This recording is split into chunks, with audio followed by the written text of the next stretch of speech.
Hello friends. In today's class, we are going to talk about our first scheduling policy that is called as first come, first serve.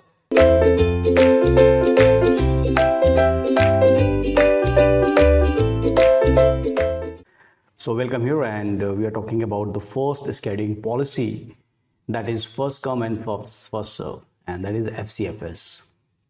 This is one of the simplest way of scheduling the processes, and the idea here in this case is very simple: is start the job in the order in which they arrive in FIFO queue, in the queue, the way they are arriving, and here you have run the job until completion. So once we assign it to the CPU, then what we are going to do is we are going to run this the entire job until until the job completes. Okay, and this have some implication.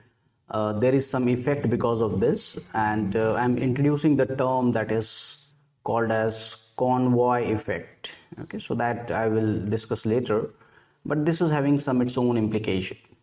Its mode is a non-preemptive. We cannot preempt it.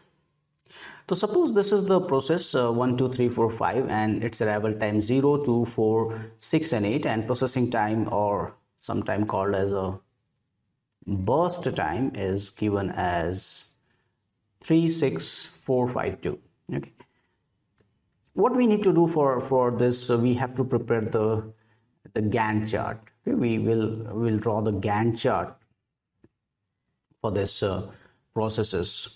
Okay, so arrival is 0 to 4, that is given in order, and it's very easy to prepare here the Gantt chart that at the time 0, process P1 arrives and it will be processed till time 3 time unit, and then process P2 arrives and it will be processed for 6 time unit. Okay, this will become 9 P2.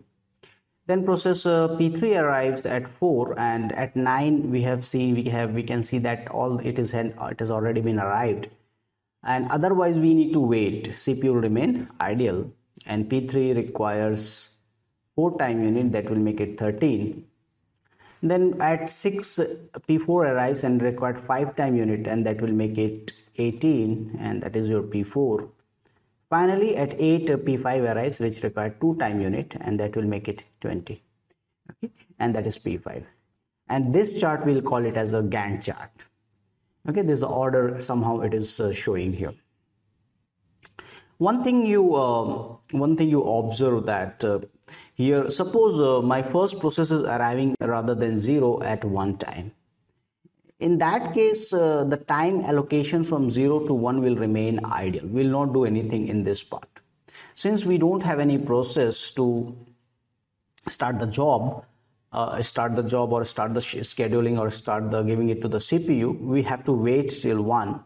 And when the process 1 will arrive at time 1, we'll perform the scheduling.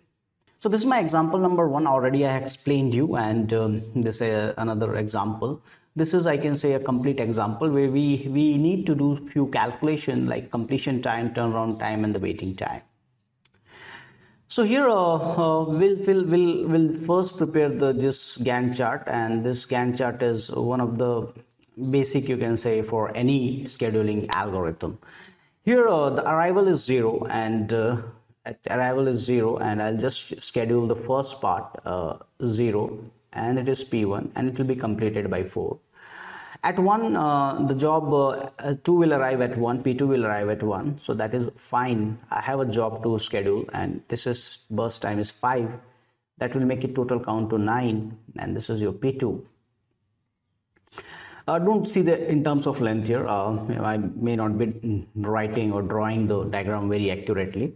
At time 2, the P3 arrives with 6, so that will make it 15, and I'll write here P3.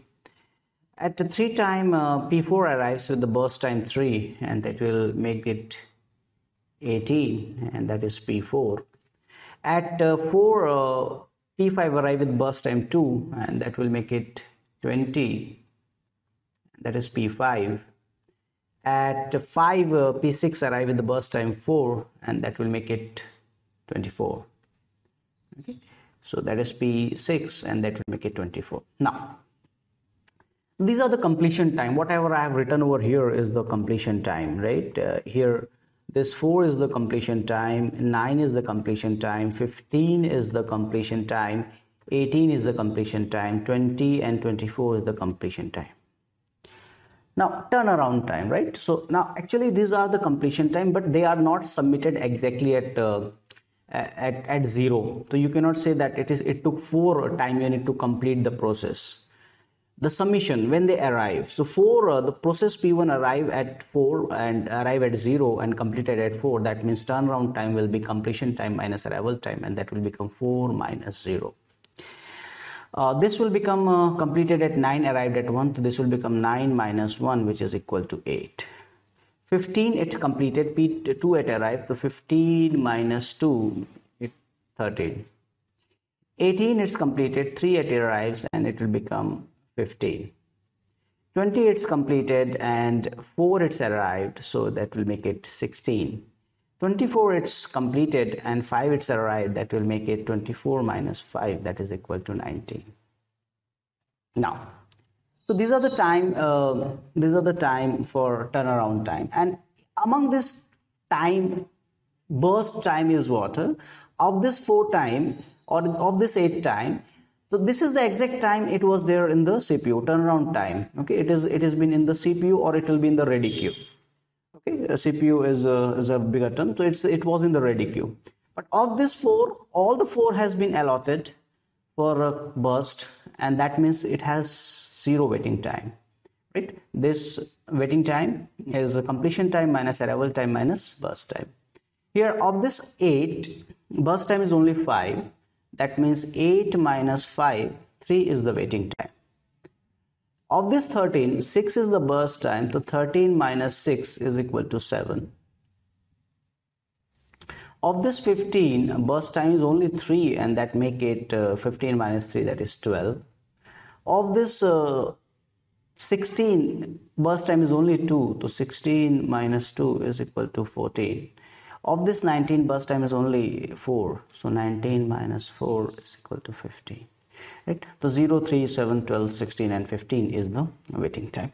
So this is the total time, and this 4, 8, 13, and when they are arriving, so 16, 13 minus 6, that is 7 time it is arriving, 15 minus 3, 12 time it was waiting, and 16 minus the burst time is only 2, so 14 time it's spent in waiting. There can be another way of calculation also. Completion time is that we can say that completing at 9, right, and out of that 1 it arrives, so it remain 8, and 8 minus 5, that is 3 time it is waiting, right? So this, now definitely after this you can calculate average 1 over let's say 6 and summation of Ci, you can compute. Similarly 1 over 6 summation of Wi, and that will become your average completion time, average waiting time, right? So this calculation I leave up to you.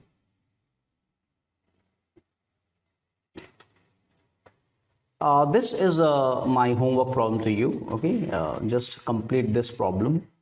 This is example number 2, and try to fill this entire table by using this data.